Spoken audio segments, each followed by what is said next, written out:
The story of Gerald Cotton's demise sounds like something out of a movie. One day he was the youthful CEO of Canada's biggest cryptocurrency exchange, and the next he was reportedly dead overseas, taking to the grave all the secret keys to a digital fortune. For tens of thousands of investors, that nightmare scenario became reality. His sudden death left $169 million in cryptocurrency and cash inaccessible, and customers were in shock. As the case unfolded, it became clear that this may not have been the tragic end to a visionary entrepreneur's life, but rather a story of deceit, fraud, and voluntary disappearance. Gerald Cotton was a Canadian cryptocurrency entrepreneur known as the co-founder and CEO of Quadriga CX, which was at one point the country's dominant Bitcoin exchange.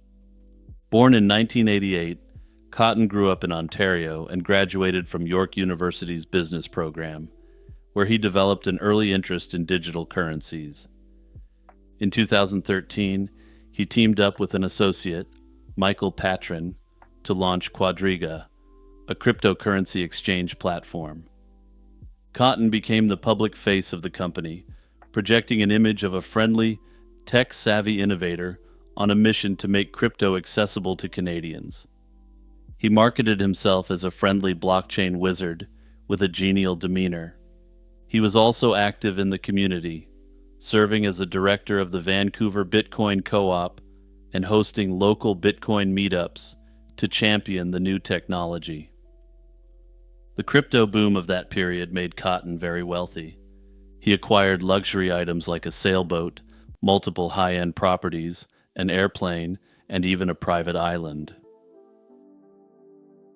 After its founding, Quadriga quickly grew to become a major player in Canada's cryptocurrency market. At its height, the platform boasted around 350,000 users and saw about $1.2 billion worth of Bitcoin traded in 2017 alone. To put this in perspective, Bitcoin was only a few years removed from being traded on a Magic the Gathering online exchange by that point. Or should I say, something that originally started out that way at the very least. Cotton ran the business largely from his encrypted laptop, and by 2016 was essentially running it single-handedly, with no other full-time employees or directors involved. On the surface, Quadriga appeared to be thriving. However, behind the scenes, it lacked proper financial controls and had growing liquidity problems. For instance, a Canadian bank once froze about $25 million of Quadriga's funds in 2018 due to uncertainty over who really owned the money. Still, users remained largely unaware of any issues and continued to entrust their money to Quadriga right up until after Cotton's fateful trip in late 2018. In December 2018, Cotton traveled to Jaipur in South Asia with his new wife, Jennifer Robertson, for a honeymoon that doubled as a charitable visit. The couple planned to visit an orphanage and donate supplies to children. Super charitable of them. And yeah, even through my deadpan delivery, I'm hoping you could detect the sarcasm in my voice, because things are about to go seriously off the rails. Just days into the trip, Cotton fell ill with sudden stomach pain and was admitted to a local hospital on December 8, 2018. He was diagnosed with acute gastroenteritis that rapidly escalated to septic shock. Within roughly 24 hours, on December 9th, the 30-year-old went into cardiac arrest and was pronounced dead. The official story was that Cotton died from complications of Crohn's disease. The gastroenterologist who treated him later said he wasn't entirely sure about the diagnosis and was haunted by how quickly Cotton's condition spiraled out of control. Cotton's body was quickly embalmed and flown back to Canada, and a local death certificate was issued. No autopsy was conducted, and stranger still, Quadriga didn't immediately inform its customers of Cotton's passing. It was only on January 14, 2019, more than a month later, that the company announced Gerald Cotton had died from Crohn's complications in a foreign land. As soon as Cotton's death was disclosed, panic set in among Quadriga's users. It turned out that Cotton was the only person with the passwords and recovery keys for Quadriga's funds, and now those digital wallets were inaccessible without him.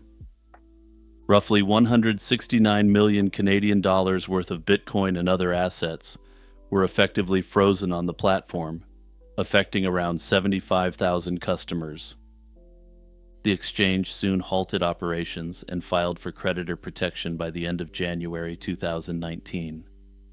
In fact, during the weeks before the death was made public, Quadriga's website still accepted deposits.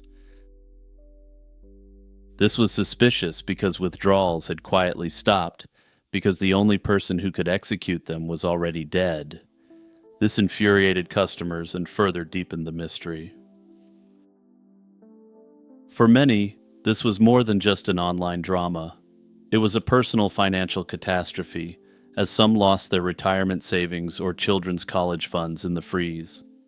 It didn't take long for doubts and conspiracy theories to swirl. Cryptocurrency observers were baffled that a CEO like Cotton had no contingency plan for access to the exchange's assets. Even those who knew him were astonished. One blockchain security expert noted that Cotton understood the need for backups and would never leave everything to chance, making the lack of any plan B extremely hard to fathom. However, what would come out later would explain why old Jerry didn't take these basic security precautions. But hang tight, because I'll come to that in a moment. The circumstances of his death abroad also raised extreme suspicion. Cotton had signed a will just days before his trip, leaving his $10 million estate to his wife, and even setting aside $100,000 for his 2 dogs. Yet that document curiously made absolutely no mention of any passwords or crypto wallets for Quadriga's funds. Of course, creating the will just before the trip was also a suspicious act as well, though initially it was explained away by his new marriage.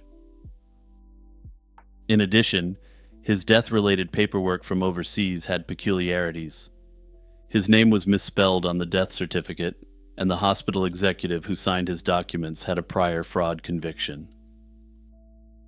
On Reddit and Twitter, some aggrieved users openly speculated that Cotton might have faked his death and vanished with the money. Authorities and the crypto community alike set out to investigate. Initially, many assumed Quadriga's predicament was just a worst-case scenario of poor succession planning, essentially a one-man business where the keys died with the king. However, as inquiries proceeded, a far more sinister reality began to emerge. In early 2019, Canadian courts declared Quadriga bankrupt and appointed forensic accounts as an independent monitor to trace any remaining assets. Law enforcement agencies also opened probes. Meanwhile, armchair detectives scoured the blockchain, the public ledger of transactions, to follow the trail of Quadriga's holdings. They discovered something alarming. Some of Quadriga's so-called cold wallets, offline reserves, were empty, and large sums had been moved out months before Cotton's trip. In other words, much of the money was already missing, rather than simply locked away waiting for a password. The deeper investigators dug, the stranger the story became. Journalists uncovered that Cotton's co-founder, Michael Patron, was actually a convicted fraudster who had changed his name from Omar Danani after serving time in the States. Cotton's own past was also scrutinized, revealing that he had dabbled in dubious online investment schemes as a younger man. By late 2019, with still no recovery of the missing cryptocurrency, lawyers for Quadriga's users even asked authorities to exhume Cotton's corpse. In June 2020, a report by the Ontario Securities Commission finally provided definitive answers. The OSC concluded that Quadriga collapsed because of fraud committed by Gerald Cotton. Essentially, Cotton had turned Quadriga into a Ponzi scheme in its final years. He secretly siphoned off client assets for personal use and made reckless trades with customer funds.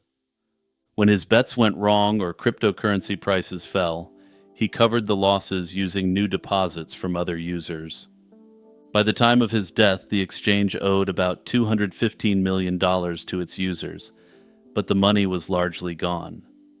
Cotton had also drained approximately $24 million for personal expenses and lost about $115 million through bad trades and mismanagement of user assets.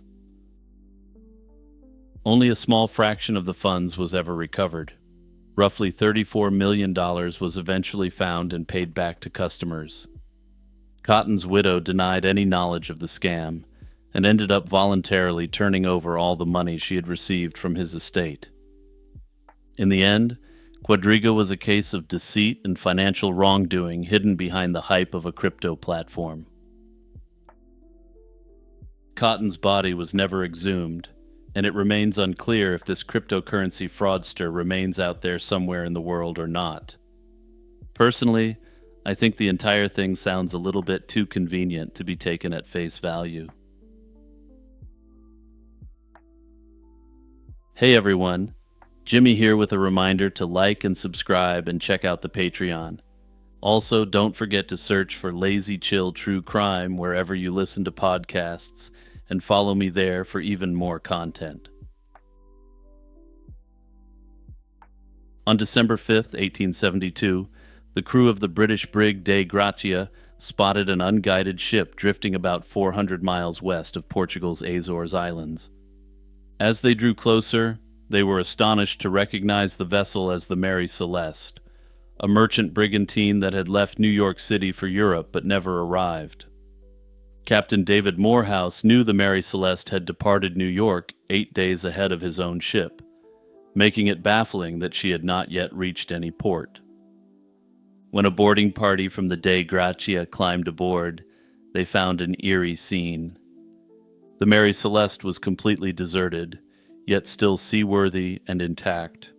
The crew's personal belongings were undisturbed, and a 6-month supply of food and water remained neatly stored. The ship's charts and papers were scattered about below decks, as if the crew had left in a hurry.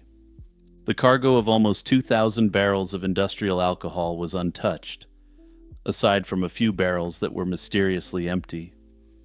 However, the ship's only lifeboat was gone, and one of the pumps had been disassembled on deck. About 3.5 feet of water sloshed in the hold, a worrisome but not catastrophic amount. There were no signs of violence or fire. The 10 people who had embarked on the Mary Celeste, Captain Benjamin S. Briggs, his wife and young daughter, and 7 crewmen, had vanished without a trace. The Mary Celeste was a sturdy 2-masted merchant ship, originally launched in 1861 under the name Amazon, before coming under American ownership and Captain Briggs's command. In early November 1872, Briggs set sail from New York Harbor, bound for Genoa in Italy, carrying a hold full of denatured alcohol. The Atlantic crossing was difficult, and the ship battled heavy weather en route. According to the last log entry, dated November 25, 1872, the Mary Celeste had reached a point just shy of the Azores. That entry gave no hint of anything amiss, yet sometime between that date and December 5th, the crew apparently abandoned ship.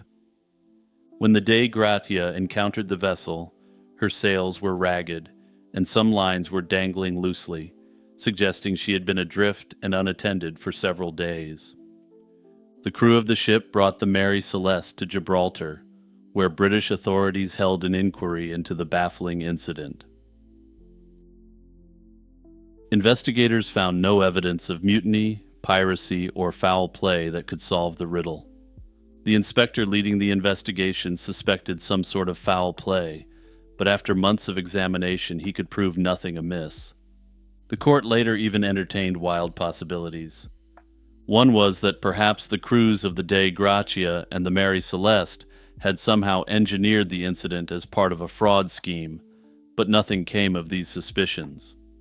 In the end, The salvagers received only a modest reward, and the mystery remained unsolved. Reports of the ghost ship Mary Celeste quickly spread, capturing public fascination with the idea of a perfectly fine modern vessel found inexplicably empty on the high seas. In the absence of an official explanation, a slew of theories emerged to fill the void, and early speculation focused on the specter of foul play. One of the most lurid ideas was the suggestion that perhaps pirates had attacked the Mary Celeste and slain everyone on board, leaving her adrift. This was a narrative that could send newspapers flying off the shelves, but it didn't hold up under any meaningful scrutiny. This idea didn't fit well with the facts. Piracy in those waters was rare, and the ship's cargo and valuables were still intact. The final raids by the Barbary pirates of North Africa had taken place over 40 years prior to the Mary Celeste, and in essence, the waters were essentially absolutely pirate-free. Further, these waters were heavily trafficked by both civilian and military vessels, so one-off instances of piracy were extremely unlikely. Another rumor blamed a mutiny or drunken rage, the crew supposedly tapping into the alcohol cargo and turning on the captain, but this too was implausible. The alcohol was industrial, and the crew were experienced, trustworthy men, not likely to mutiny without cause. Further, they weren't exactly in bad conditions, and were well compensated. Simply put, none of the traditional elements that could foment a mutiny on board a ship were present. With human treachery seeming extremely unlikely, people looked to more extraordinary events. Some speculated that a disastrous natural incident could have forced the crew to flee. For instance, some suggested an underwater seaquake might have violently shaken and stirred the ship. Others suggested a sudden waterspout could have been responsible. Still others suggested that a rogue wave could have slammed the vessel with water. Notably, while rogue waves are a scientific fact now, prior to the first measured rogue wave in 1995, they were considered nautical folklore. Suggesting a rogue wave in the 19th century was nearly on the level of suggesting that a ghost did it, in terms of scientific credibility. Others pointed to the volatile cargo itself. Perhaps alcohol fumes built up and led the crew to fear an imminent explosion. Notably, 9 of the barrels were found empty, and those were made of red oak, a wood more prone to leaking alcohol vapors. It's conceivable that Captain Briggs, smelling fumes or hearing alarming noises from the hold, ordered everyone into the lifeboat as a precaution in case of a blast.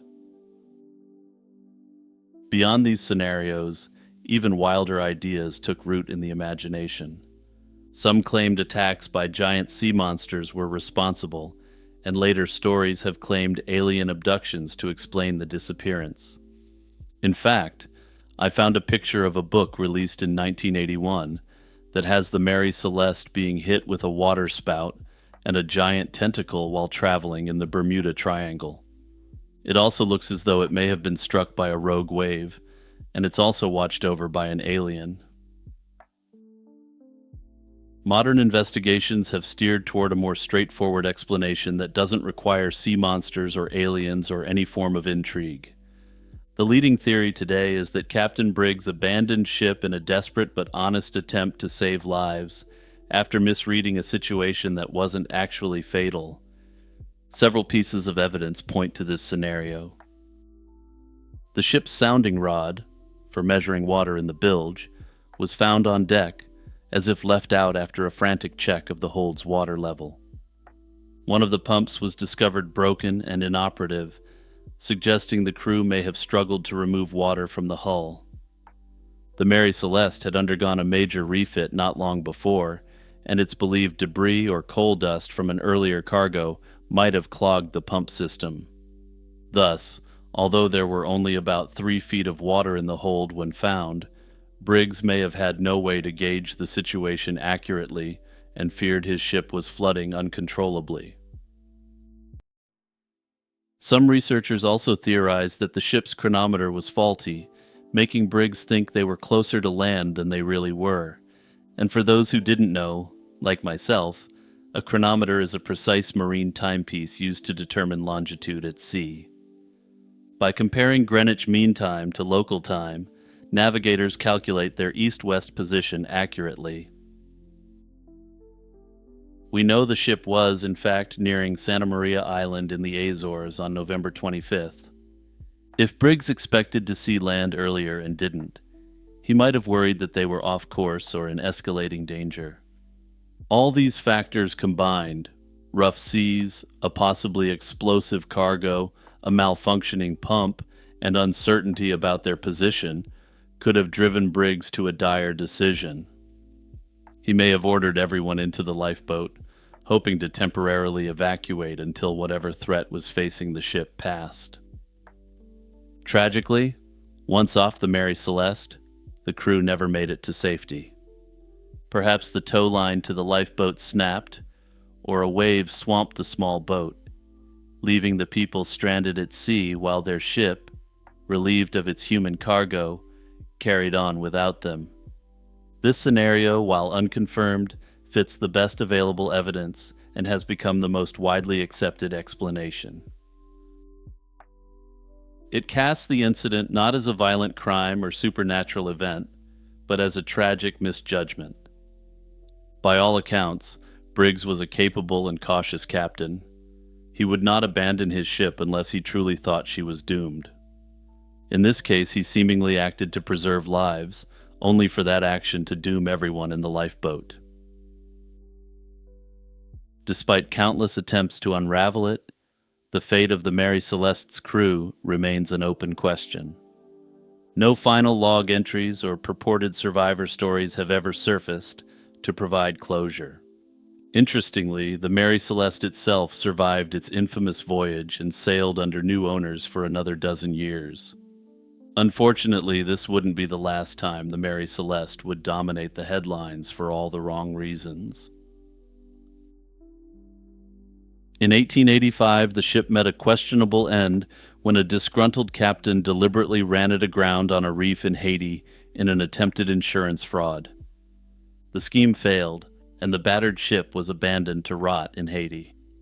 This subsequent event again made people look at the owners of the ship and consider the potential for insurance fraud the first time around, but nothing came of it once again. The Mary Celeste is a story that has been retold and embellished for over 150 years, yet it never seems to lose its grip on our imagination. Personally, I'm a big lover of maritime mysteries, and this is one I would love to see solved one day, even though I know it'll never be definitively cracked. The Codex Gigas, famously nicknamed the Devil's Bible, is a colossal manuscript created in the early 13th century in Bohemia. It's renowned not only for its size, but also for the breadth of its contents, and the mysterious full-page portrait of the devil found inside. It's also famous because the entire massive tome is believed to be the work of one single scribe, a fact that's been mostly confirmed by modern analysis. The Codex Gigas contains an entire Vulgate Latin Bible, but it's much more than a Bible. The remaining pages include many other works that together make it a miniature library of 13th century knowledge. It features two extensive histories by Flavius Josephus, a collection of medieval medical texts known as Ars Medicinae, and the Chronicle of Bohemia by Cosmas of Prague. In addition, the Codex incorporates various shorter texts, including a calendar of saints, various rituals, and even a few incantations intended to ward off evil. Most famously, one page is devoted entirely to a large color illustration of the devil. The documented history of the manuscript is as fascinating as its content. It was created in the Kingdom of Bohemia, in what is now the Czech Republic, sometime between 1200 and 1230. According to an entry on its first page, the earliest known home of the manuscript was the Benedictine monastery of Podlajice in Bohemia. This was a relatively small and poor monastery, which makes it unlikely that such an immense and resource-intensive book was produced entirely within its walls. Nonetheless, the Codex Gigas was treasured there. However, by the late 13th century, the monastery fell on hard times. In 1295, the monks pawned this great tome to another monastery, the Cistercian abbey in Sedlec. It was soon repurchased for the Benedictine monastery at Barevnov in Prague that same year. Its fame had already grown substantially, and medieval sources described the Codex Gigas as one of the wonders of the world. Over the following centuries, the Codex moved through the hands of those who valued rare books. In 1594, Holy Roman Emperor Rudolph II, an avid collector of curiosities and occult items, quote-unquote, borrowed the manuscript. He transferred it to his castle in Prague and evidently never intended to return it, since the Codex remained in this Prague collection until the turmoil of the 30 Years' War, long after his passing. In 1648, as Swedish forces conquered Prague at the war's end, the Codex Gigas was seized as part of the spoils of war and taken to Sweden. From 1649 onward, this Czech treasure resided in Stockholm, becoming part of the Swedish Royal Library, established with the help of loot from this conflict.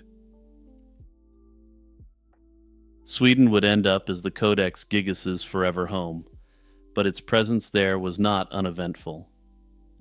On May 7, 1697, a great fire broke out in Stockholm's Trekroner Castle, which housed the Royal Library.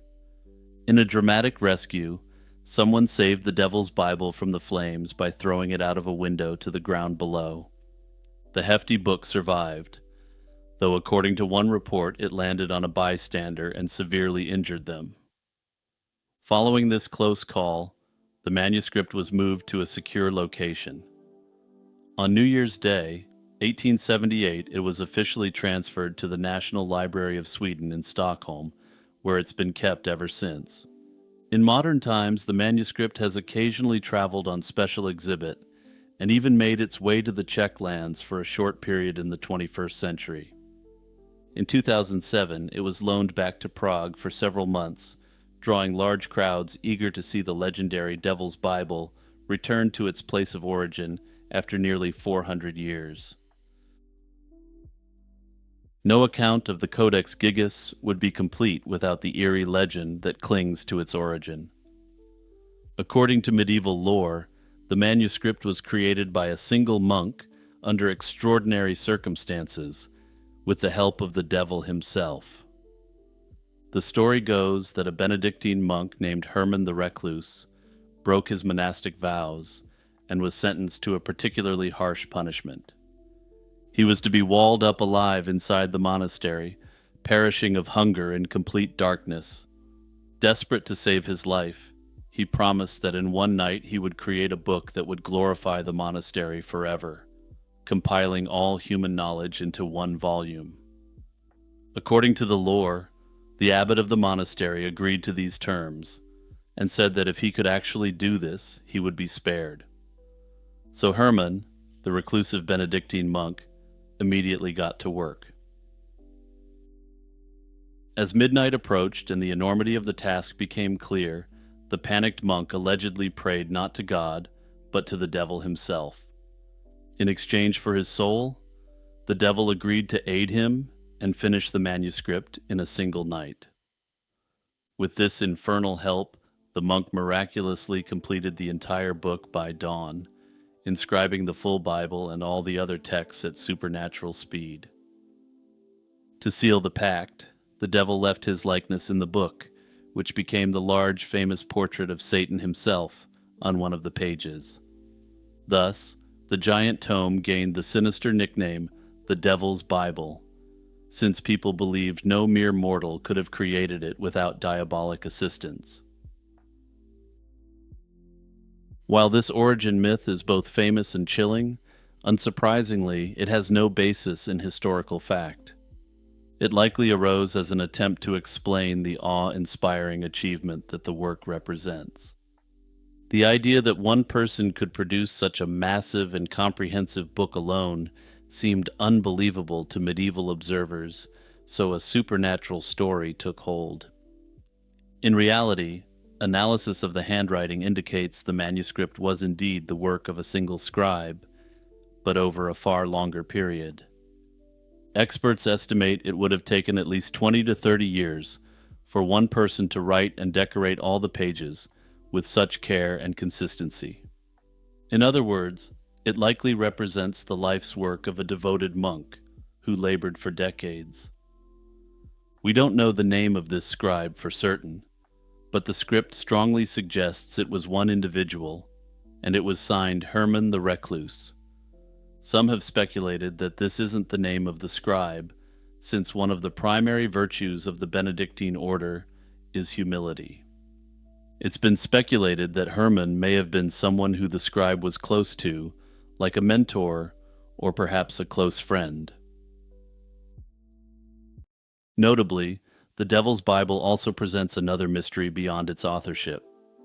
The manuscript initially contained 320 sheets, but for reasons which are unknown, 12 of these sheets have gone missing. There's been significant speculation about what could have been contained on these sheets, though at least one of them is known to be the start of the book of Genesis. Legends have popped up around what was contained in these pages, with myths unsurprisingly focusing on the potential that something of occult significance was contained within. Beyond the myths, the Codex Gigas stands as a culturally and historically important artifact. It's a snapshot of 13th century knowledge and belief, encapsulating religious scripture alongside history, science, and even rituals, all in one book. The inclusion of so many diverse texts under a single cover is extremely rare, making it a kind of medieval encyclopedia. This suggests it was intended as a one-stop reference for a monastic library, meant to educate readers with a broad range of information, from the sacred to the mundane. Artistically, the Codex is significant for its scale and craftsmanship. Large illuminated Bibles were not unheard of in the period, but the Devil's Bible is exceptional even among these for its dimensions and the ambition of its creation. The full-page devil portrait remains unique in medieval art. While depictions of Satan existed elsewhere, no other known Bible features the devil taking up an entire page, standing alone as a symbol of evil. In late March of 2024, a routine morning drive turned into a chilling mystery. Christina Ace, a 61-year-old nurse from Vancouver, Washington, left her home before dawn to head to work, something she'd done faithfully for 15 years. But this time she never arrived, and instead, her colleagues received an unusual message that she would be late. By the next day, her SUV was found abandoned with a strange residue on the seats. Christina herself had vanished without a trace, and what happened to her continues to remain an unresolved mystery. Born in Argentina in 1962, Christina moved to the United States in the mid-2000s to build a new life. Back in Argentina, she had worked as a biochemist, and after immigrating, she earned a bachelor's in nursing, followed by a doctorate in medical science. This impressive background led her to a career in elder care. By 2024, Christina was the nursing director at the Roselyn Care Center in West Lynn, Oregon, where she had worked for about 15 years. Tuesday, March 26th, 2024 began like any other workday for Christina. She was last seen by her husband around 6:30 a.m. that morning as she left their Vancouver home to drive to work across the Columbia River in Oregon. Typically, Christina started work around 7:30 a.m., but that morning her co-workers received a brief text. It was from her phone, and it was sent at about 6:30 a.m., indicating she would arrive around 8:30 instead. No explanation was given for this one-hour delay, which struck her colleagues as unusual. In fact, Two co-workers later remarked that it was odd Christina only messaged one co-worker instead of their usual group chat, almost as if she didn't want to alert everyone. Still, the message suggested Christina was on her way, just running late. However, Christina never showed up at the care facility that day. By mid-morning, concern was mounting, especially since this was a woman who never missed work without prior notice in 15 years. Her co-workers tried to reach her, but calls went straight to voicemail. By early afternoon, the Roseland Care Center's executive director phoned Christina's husband, Anibal Diaz, to ask if she was okay. It turns out he was just as shocked to hear she hadn't arrived at work, and for good reason. He had watched her leave for her normal shift and had no idea she planned on coming in late. Alarmed by her unexplained absence, both Annabelle and Christina's co-workers independently contacted the police that same day to report her missing. A search for the missing nurse was now underway, just hours after she was last seen. Initial searches found no sign of Christina herself, but a series of unsettling clues soon surfaced. The day after she vanished, on March 27th, investigators discovered Christina's vehicle, a dark gray 2013 Toyota RAV4, parked on a roadside about a mile from her apartment in Vancouver. The SUV was unoccupied and appeared as if someone had left it in haste. Tellingly, the rearview mirror was skewed, and more disturbingly, a white residue coated several surfaces inside the car. It looked as if someone might have wiped down the interior with bleach or another cleaner, an ominous sign that suggested evidence could have been deliberately scrubbed, literally. Police seized the vehicle for forensic analysis, considering the unusual state of the car a major red flag. The fact that the car had reappeared near her home, seemingly cleaned, raised many questions. Had Christina driven off and then returned on her own? Or had someone else driven her car back to her neighborhood after harming her?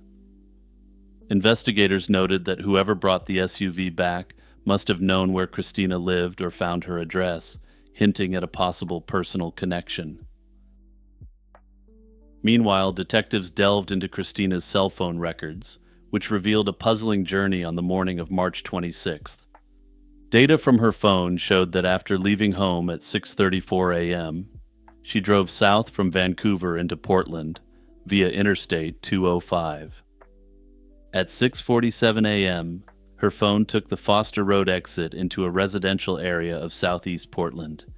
Instead of continuing toward her workplace, the phone stayed in the vicinity of a neighborhood near Glenwood Park for over 3 hours that morning. During that period, roughly 6:48 to 10 a.m., the phone's signals suggested movement between the park and one or more houses nearby.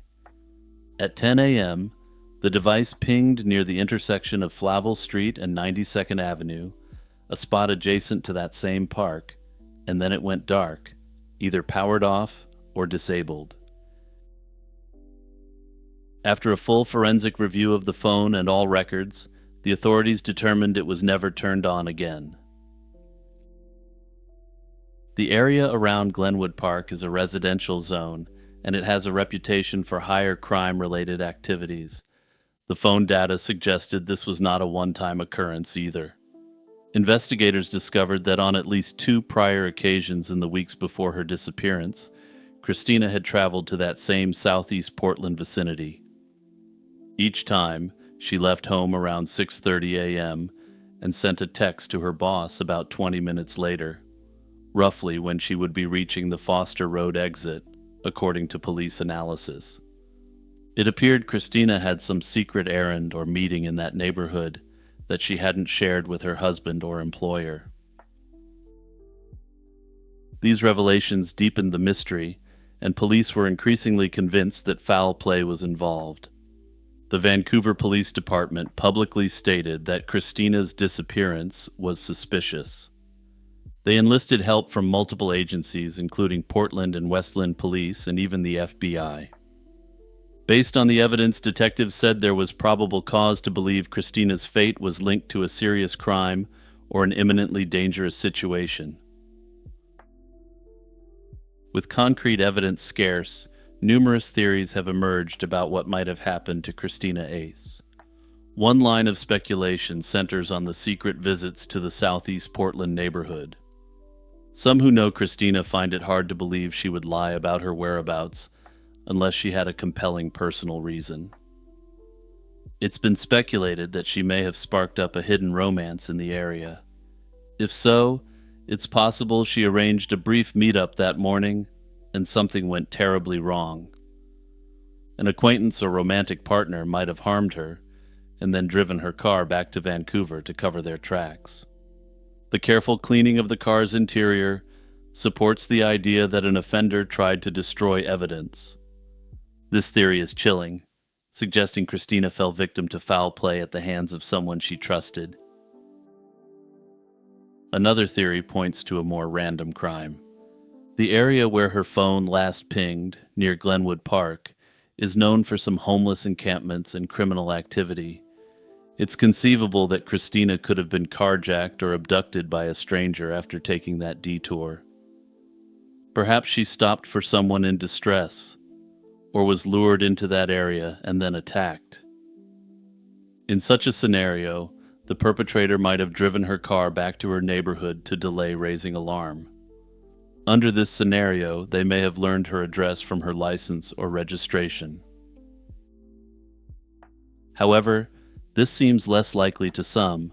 Random criminals typically abandon stolen cars or strip them for parts, not return them cleaned. The level of effort to wipe down the vehicle and place it near her home suggests a more calculated approach, which a stranger would be less motivated to do. However, without knowing why Christina went to that neighborhood, a chance encounter gone wrong seems much less likely. It's not a great neighborhood, and absolutely nobody knew why she would be there to begin with. Naturally, investigators also looked close to home. Statistically, a spouse or family member is often involved when someone disappears. However, by all accounts, Christina's husband and relatives have fully cooperated with the investigation. There were no known marital problems reported publicly, and Annabelle was genuinely shocked and upset when he learned she was missing. Police have not named him or any family as suspects, and the focus seems to be elsewhere. The fact that Christina was apparently hiding something from both her husband and boss suggests that the key to this mystery might lie in that secret part of her routine. While investigators and loved ones have leaned heavily toward foul play, one possibility worth examining is that Christina may have voluntarily left her life behind. To many, this seems improbable. She was deeply committed to her nursing career, adored by her colleagues, and described as reliable to a fault. Yet the details of her disappearance raise questions that leave the door open for this theory. The most striking clue is the repeated detours Christina made in the weeks before she vanished. That secrecy hints at the potential for dissatisfaction at home or in her professional life. Choosing to start fresh elsewhere, especially for someone with her professional background and international ties, isn't beyond imagination. Another possibility investigators have quietly considered is that Christina may have been battling a private addiction. And yeah, I'm going to confess here that when I was researching this case, this was the first thing that popped into my mind. To those who knew her, Christina seemed the picture of stability, a devoted nurse, a reliable co-worker, and a compassionate leader. Yet her unexplained detours into a southeast Portland neighborhood raised the question of whether she was seeking something she didn't want others to know about.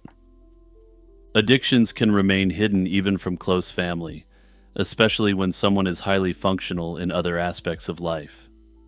If Christina had developed a dependency, she may have concealed it to protect her professional reputation in marriage. This could explain the secrecy, the unusual morning trips, and even why she kept those visits private. While unproven, the possibility of a secret addiction lingers as one of the darker theories in her case. If this theory is true, It could be that she overdosed and her body was dumped separately from her vehicle. If so, she may be a Jane Doe, or perhaps she's never yet been located. For now, what actually happened to Christina remains an unsolved mystery. Her family and friends remain extremely active in the search for Christina, and this case is still being actively investigated by the authorities. A frantic phone call and a pried open door led to a chilling discovery. 19-year-old beauty queen Nona Dirksmeyer was found deceased in her apartment after being beaten with the base of a floor lamp. The crime, which took place on December 15, 2005, shocked the small town of Russellville, Arkansas. Russellville had rarely seen such brutality, and the loss of a beloved young woman left residents shaken and hungry for justice.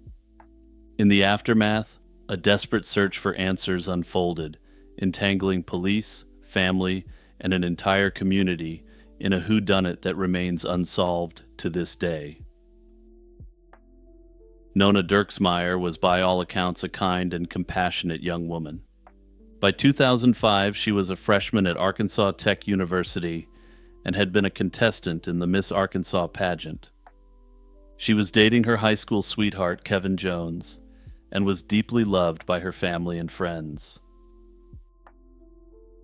On December 15, 2005, Nona spent the day on campus taking final exams. That evening, her boyfriend Kevin grew alarmed when she didn't answer her phone, which was highly unusual. He sent a friend to check on her. The friend saw Nona's car outside but got no answer at the door. Fearing something was wrong, Kevin and his mother, Janice, drove to Nona's apartment immediately. They found the front door locked, so Kevin forced open a sliding glass door at the back. Inside, they stumbled onto a nightmare. Nona lay on the floor in a pool of blood, unresponsive. Kevin frantically tried to revive her while Janice called 911, but it was too late. Nona was already gone. The living room was spattered with blood, and a tall floor lamp lay broken nearby. Investigators later determined that the lamp's heavy base was the weapon used to dispatch her. Nona had also been stabbed multiple times around her neck and chest before being bludgeoned, indicating an extremely personal, rage-fueled assault. There were no signs of forced entry and nothing whatsoever to suggest that she had been subjected to an indecent assault.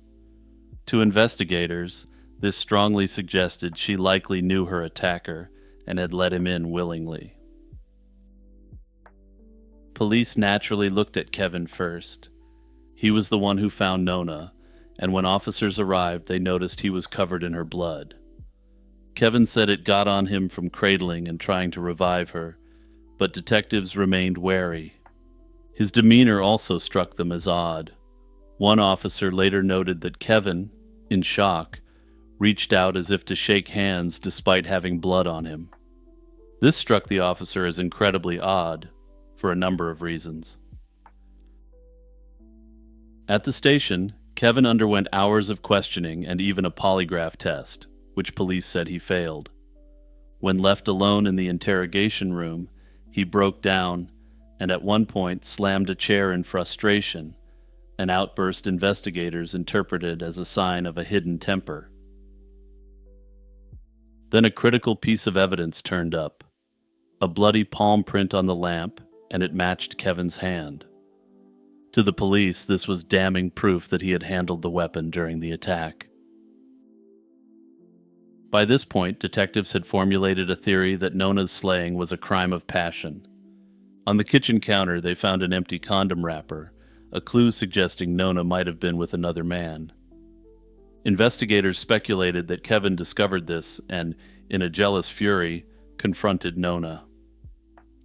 In their scenario, an argument erupted and Kevin brutally assaulted her. The brutality of the scene did seem to fit a sudden outburst of anger. Just 6 days after the attack, the lead detective told Kevin he was no longer the prime suspect, but rather that he was their only suspect. On March 31, 2006, Kevin was formally arrested and charged with Nona's slaying.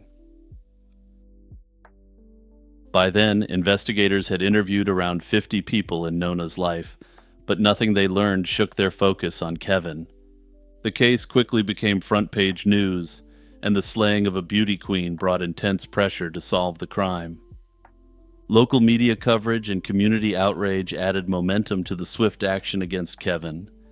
Kevin, just 20 years old, continued to insist he was innocent, and those close to the couple argued that the police had it wrong.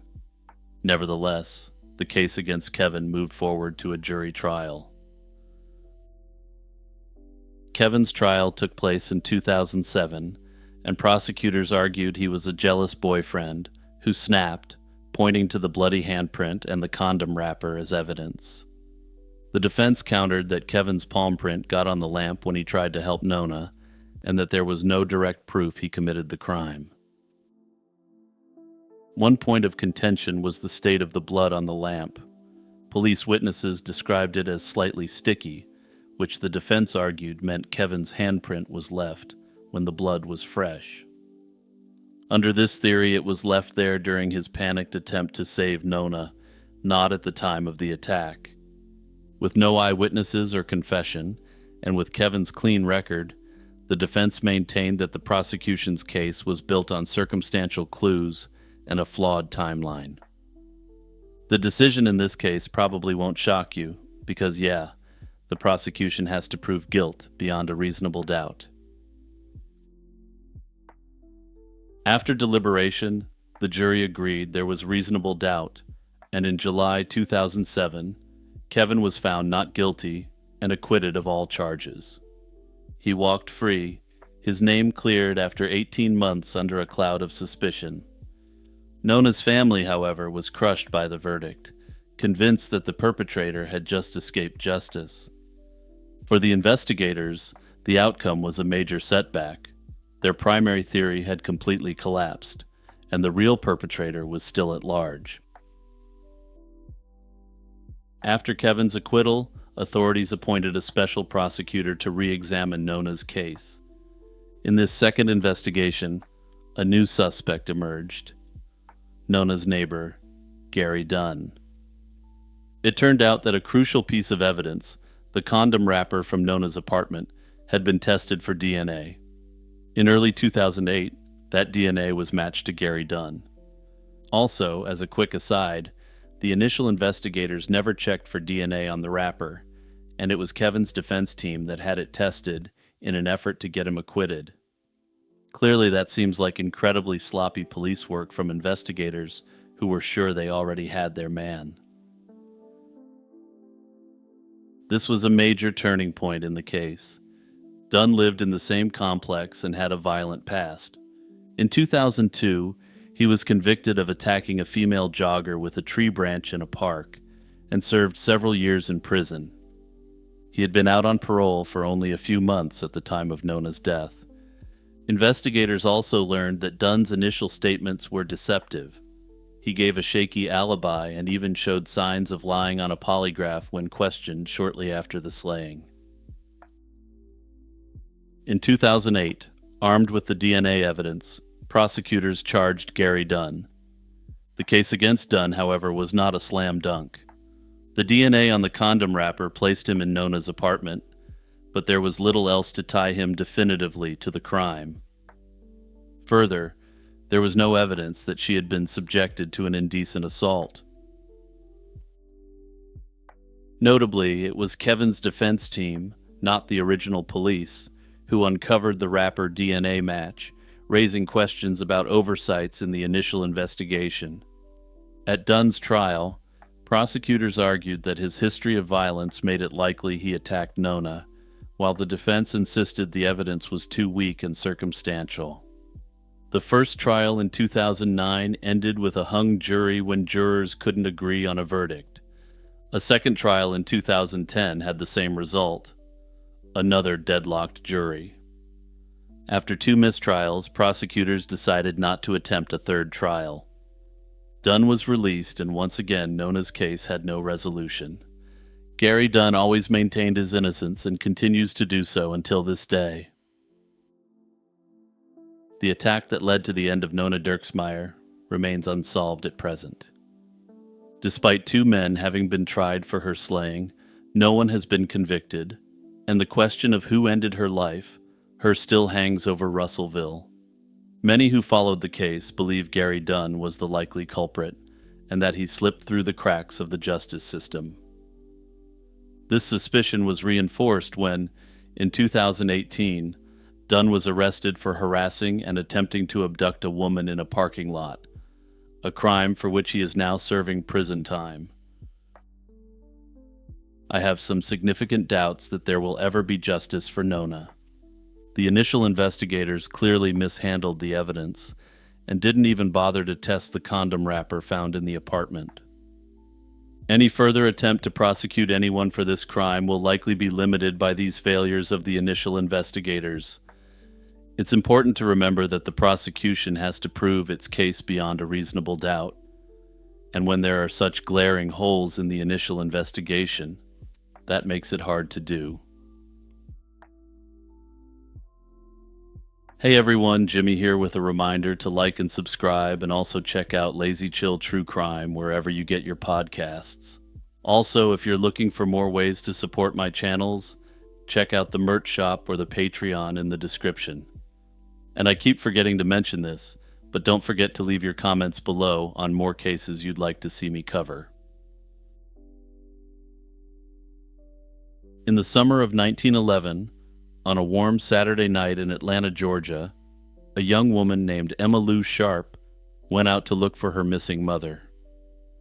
20-year-old Emma Lou was worried as she walked the dark streets, knowing a dangerous menace lurked in the city's black neighborhoods.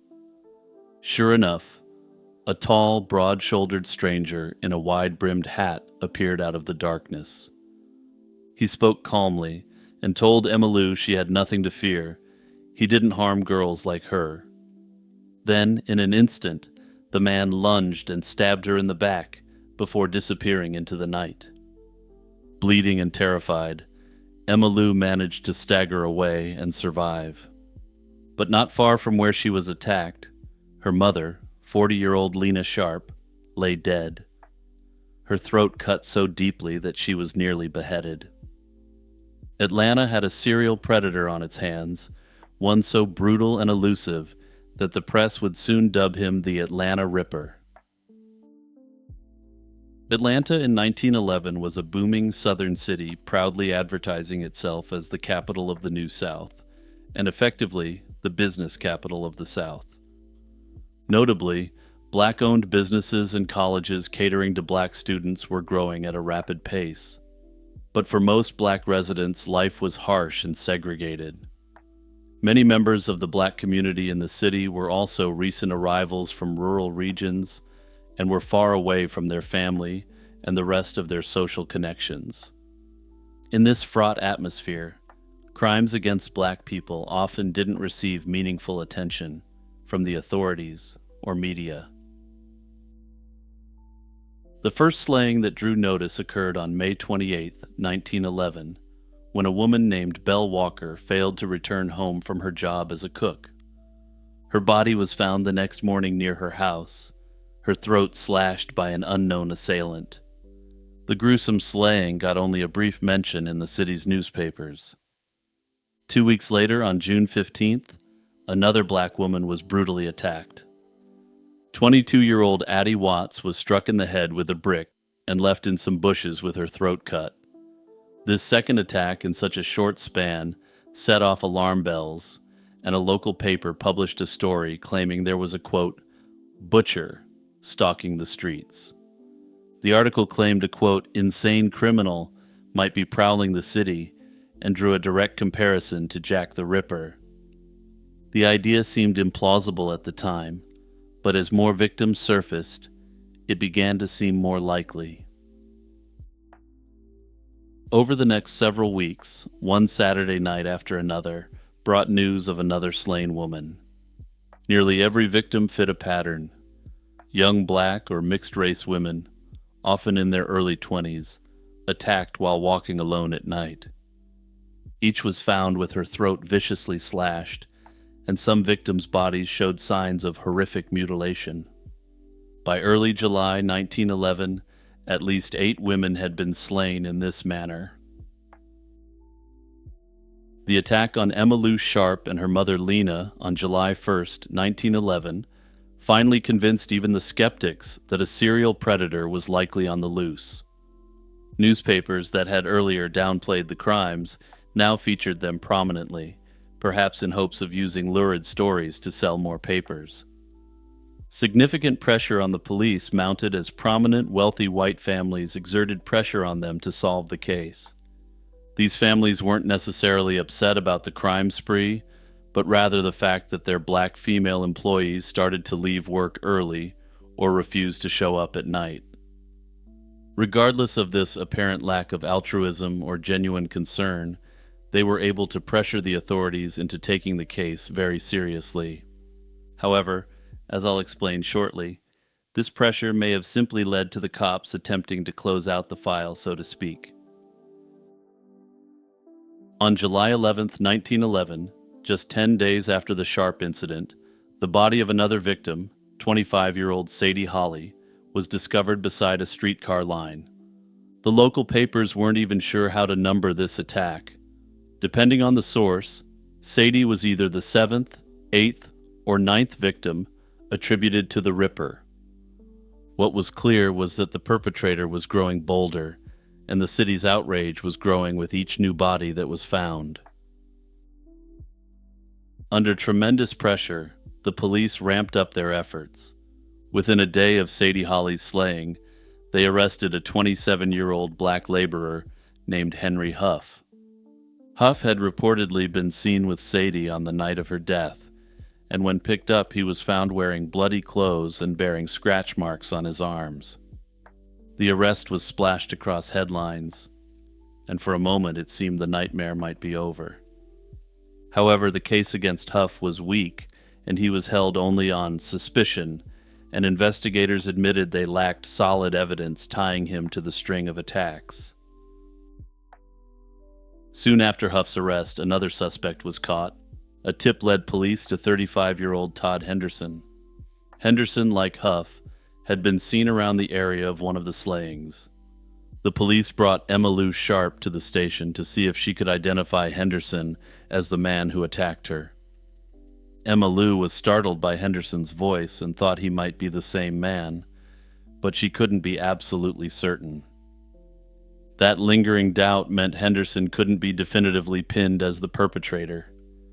Henderson didn't do himself any favors. He made an off-color remark that if he were Jack the Ripper, he would have eliminated his own wife first. The police ended up presenting both Huff and Henderson to a grand jury, essentially hoping the jurors might decide whom to indict for the slaying of Sadie Holly.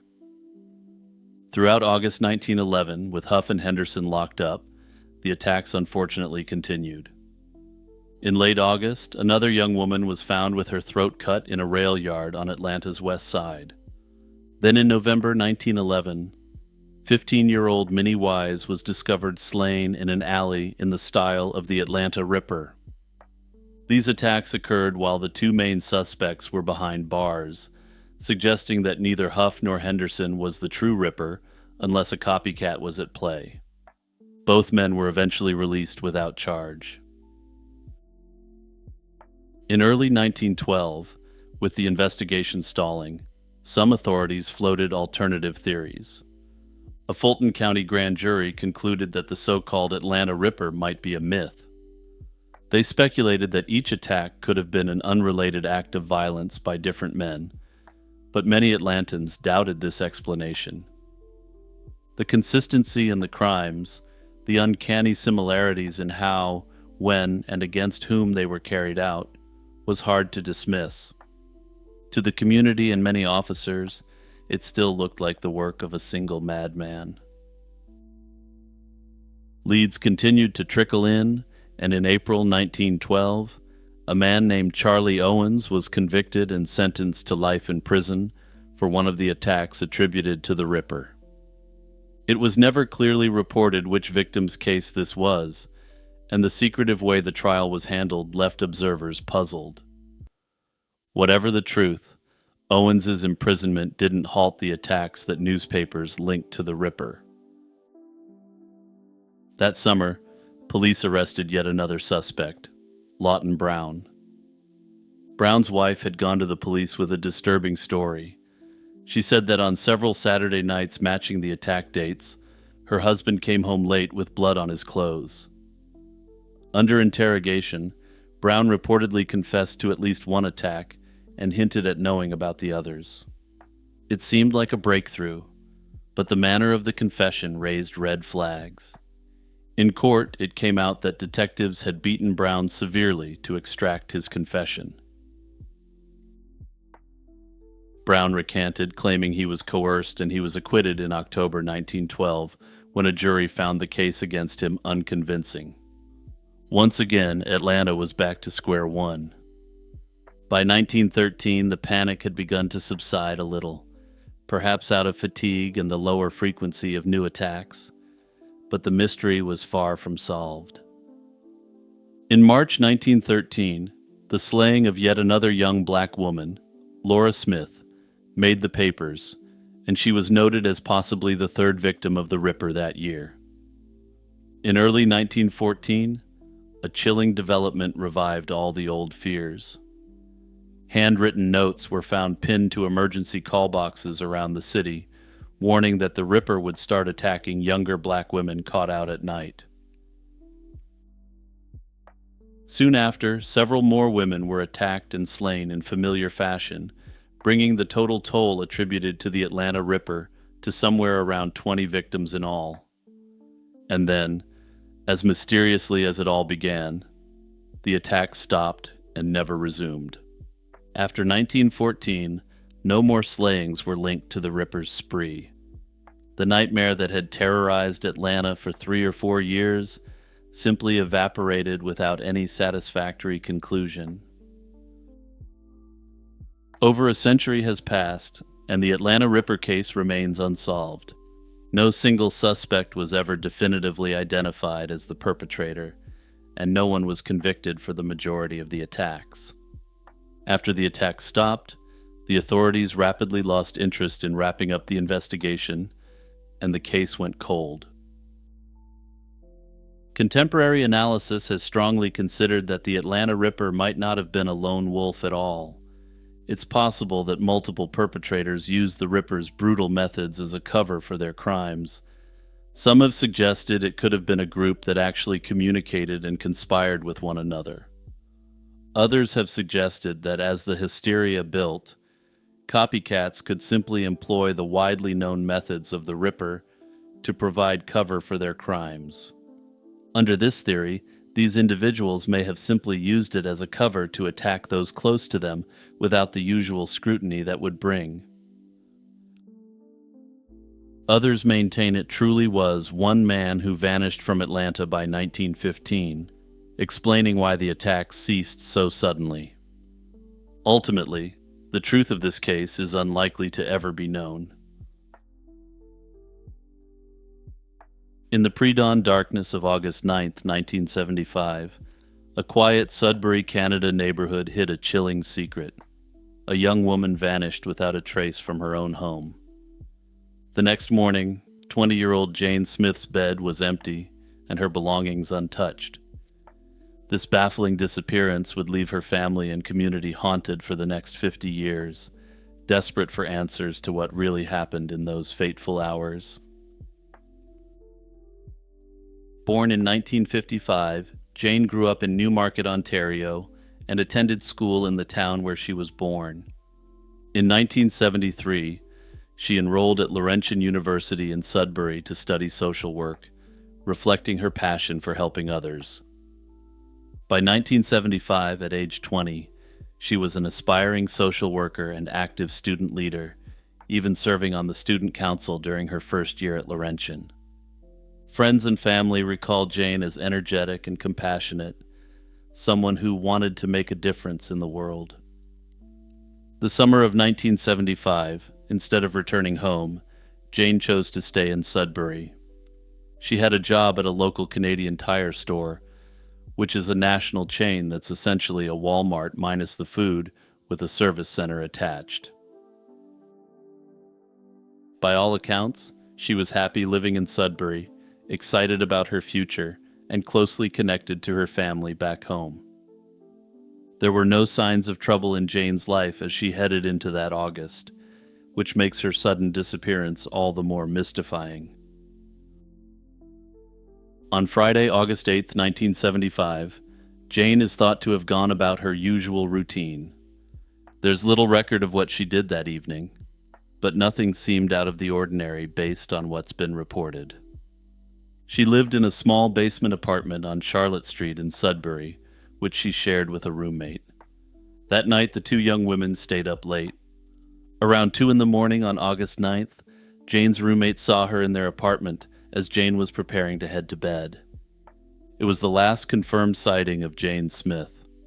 Sometime in the early morning hours, something went terribly wrong.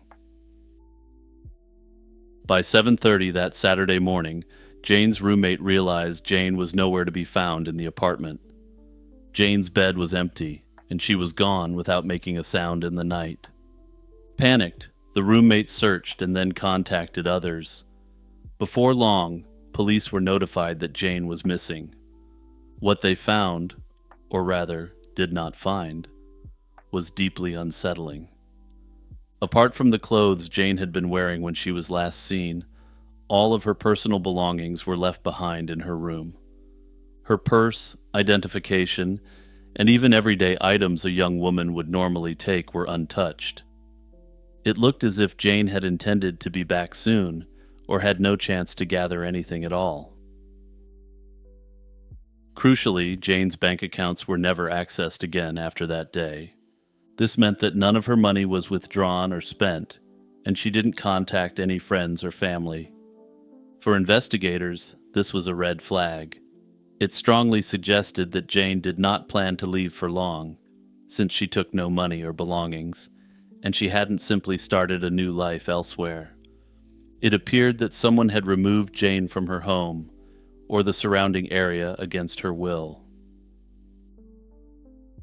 In the immediate aftermath of Jane's disappearance, an intensive investigation unfolded. Friends, family, and volunteers scoured the area for any clue. Sudbury police treated the case with urgency. A young woman disappearing from her own home was not something they took lightly. Early on, Jane's family and the local community offered a reward for information. Her distraught parents, along with family friends, put up reward money in hopes of enticing anyone with knowledge to speak up. Jane's fellow students at Laurentian University even organized fundraisers to add to the reward fund. Posters of Jane's smiling face were distributed, and local media covered the story. Despite these efforts, no solid leads emerged, and it was as if whatever happened to Jane had left no witnesses or evidence willing to surface. Initially, two main theories took shape: that Jane was the victim of foul play, or that she left of her own accord. As the weeks and months passed with no sign of Jane, the runaway theory rapidly lost credibility. Tragically, the foul play theory is now widely accepted as the likely explanation. The Greater Sudbury Police have never closed the case, and Jane's case is officially classified as a suspected slaying, albeit without a body to prove it. Without concrete evidence, speculation has run rampant. One possibility is that Jane knew her abductor. Perhaps she stepped outside to meet someone she trusted in those early morning hours and met with harm. It's been theorized that perhaps she had recently started dating a man and hadn't yet told anyone else about him. Under this theory, she may have headed out in the early morning hours to meet up with him, and the encounter turned deadly. Another speculative theory is that she perhaps stepped out in the middle of the night for some fresh air. This would explain why the only thing that was missing was her clothing. While out, under this theory, she was abducted by an assailant who may have been stalking her, waiting for her to emerge from her home. Again, this is speculative, but given how completely she vanished, it's potentially accurate. In the end, The story of Jane Smith is a heartbreaking tale of a young woman who should have had a long, fulfilling life. Her family hasn't given up the search for her and has been able to use the 50th anniversary of her disappearance to bring additional attention to her case. It's likely someone out there, somewhere, knows exactly what happened to Jane on that Sudbury Saturday morning. On a cool evening in early December 2015, a ranch owner in rural Arizona opened her door to find a polite stranger asking for a place to spend the night.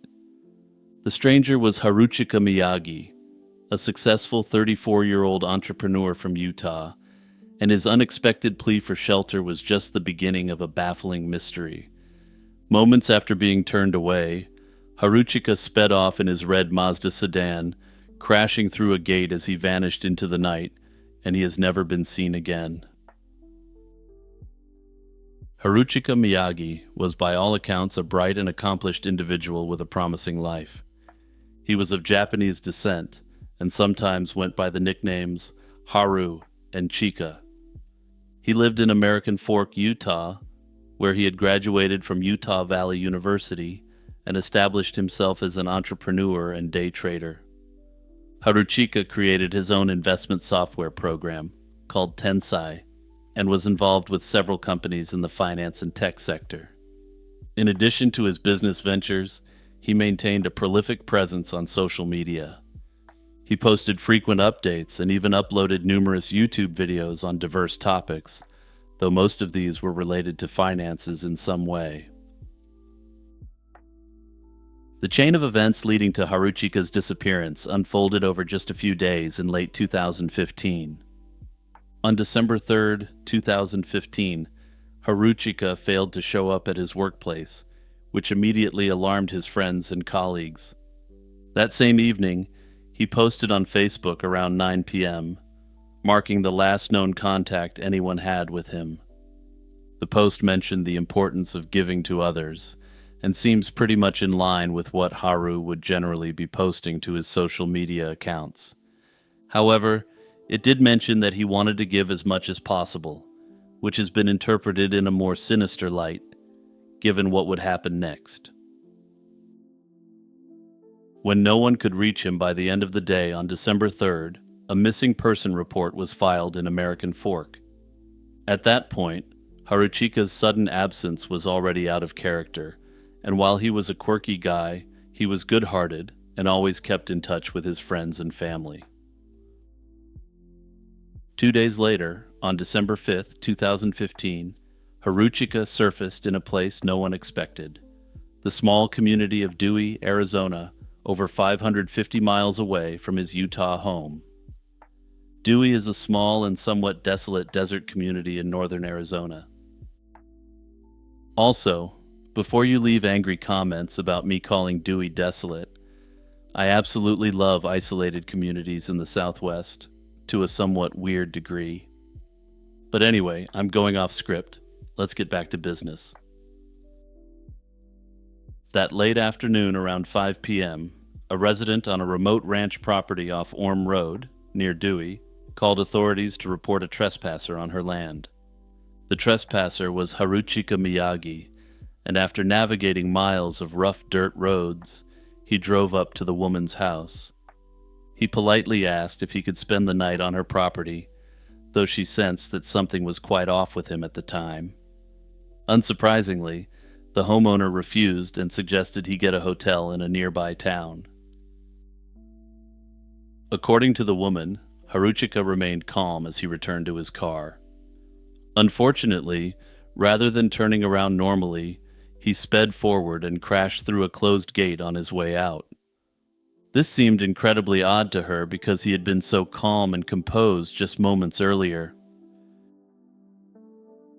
About 2 hours later, around 7 that night, deputies found Haruchika's Mazda abandoned in a dry creek bed not far from that ranch. The car had heavy front-end damage and was wedged against a barbed wire fence, but Haruchika was nowhere in sight. The car was towed from the remote spot, and investigators began a thorough search of the surrounding desert and ranch lands. Over the next several days, Search and rescue teams combed the area with helicopters and dogs, but they found no trace of Haru. The dogs didn't pick up any scent to follow, and checks of local hospitals turned up nothing. Haruchika's cell phone was never found, and records showed it connected to a cell tower shortly after he left the ranch, then shut off. Haruchika's family in Utah had no explanation for why he would go to Arizona.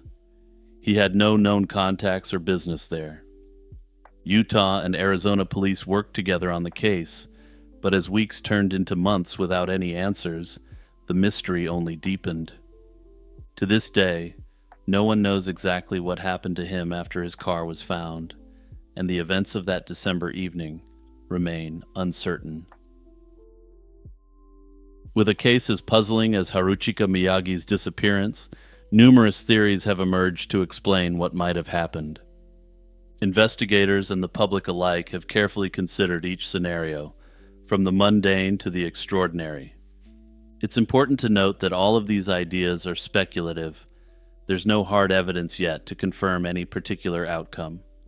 However, examining the most frequently proposed theories can shed light on the possible fate of this good-natured entrepreneur. One leading theory is that Haruchika fell victim to a tragic accident, or perhaps simply just to the elements after fleeing his vehicle. People seriously underestimate the dangers associated with deserts, and it's possible to perish very quickly in these environments. The desert around Dewey can be harsh, especially for someone on foot with no supplies. Without shelter, nighttime temperatures in that region can drop dangerously low, increasing the risk of hypothermia for anyone lost outdoors.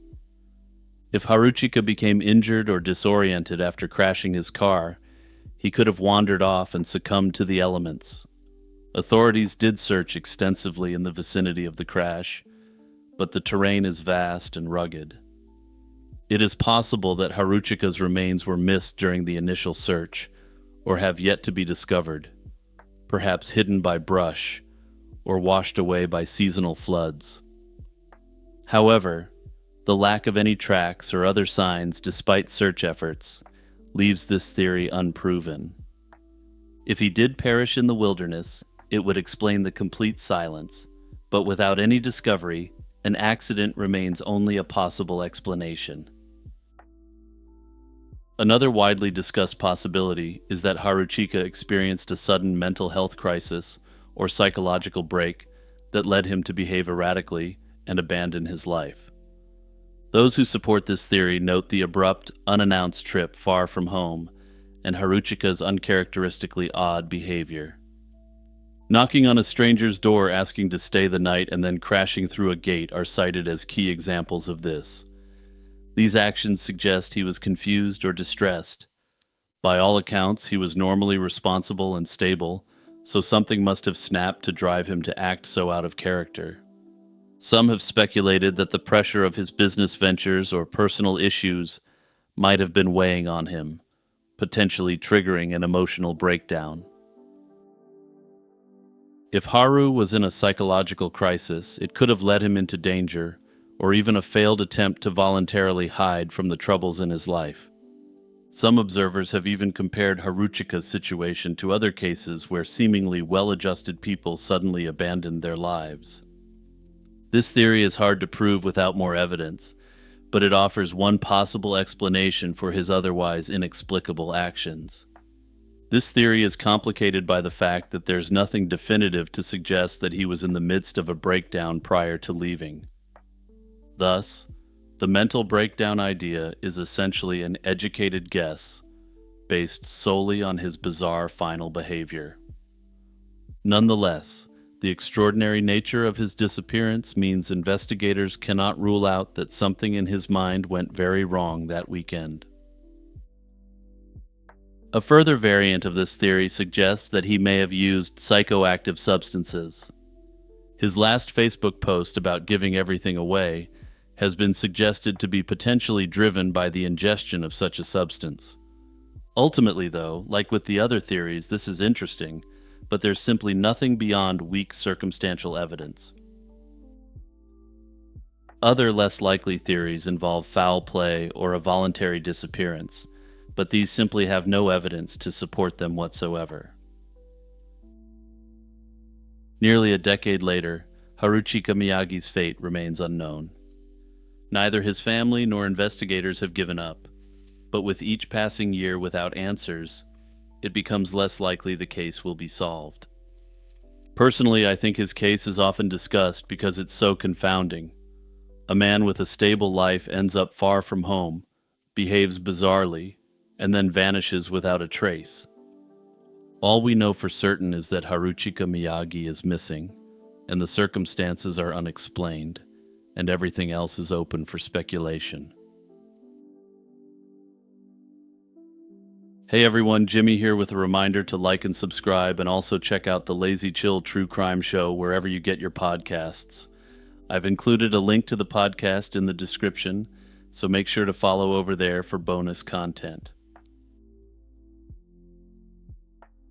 Picture a quiet evening in a Russian pharmacy. Customers are browsing the aisles and everything seems ordinary.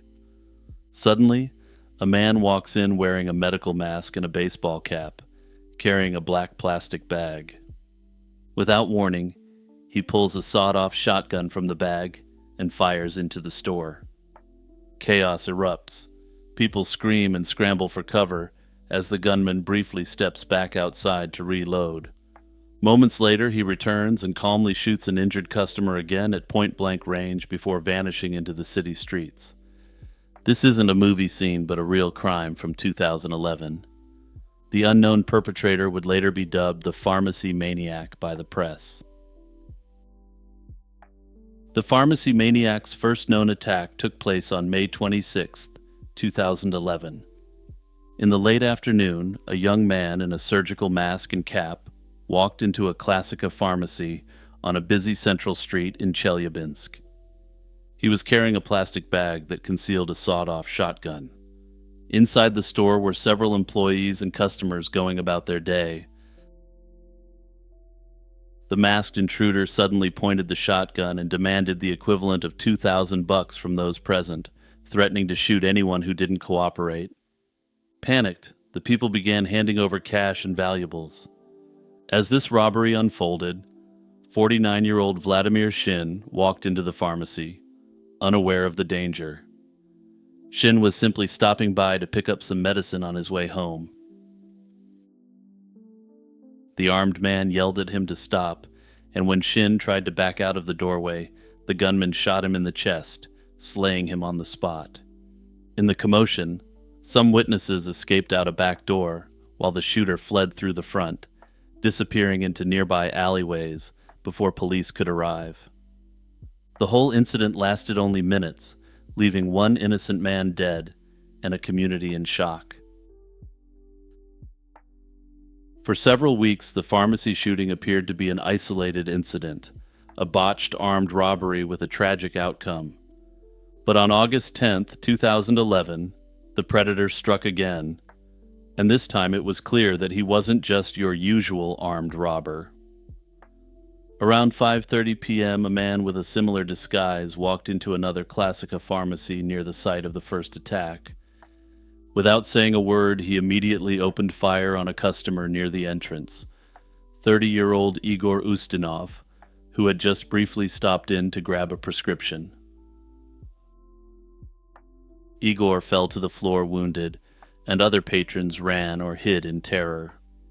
The attacker didn't take any money from the register or make any demands. He simply fired another round into the store and stepped back outside. In that moment, we can speculate that Ustinov likely thought the worst of his nightmare was over. Unfortunately, this couldn't be further from the truth. Incredibly, the maniac then re-entered the pharmacy after a brief pause. As panicked onlookers cowered, the shooter walked up to the injured Ustinov and shot him in the head multiple times. According to some witnesses, the attacker muttered that it was, quote, "all your fault," and kept referring to the pharmacy staff as white coats. He slipped away into the streets, just as effortlessly as he had the first time. Security cameras captured the suspect leaving the scene, and police later traced his path through side streets, but they lost his trail about a mile away from the pharmacy. Despite dozens of eyewitnesses and footage of the crime, the mysterious shooter once again vanished without a trace. After this second attack, it became clear that Chelyabinsk had a serial predator targeting local pharmacies.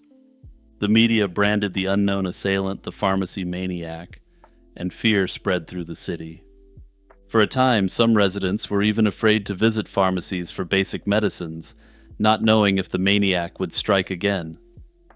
Law enforcement launched a massive manhunt, and the Classica pharmacy chain, the specific target in both cases, was put under special protection by the cops.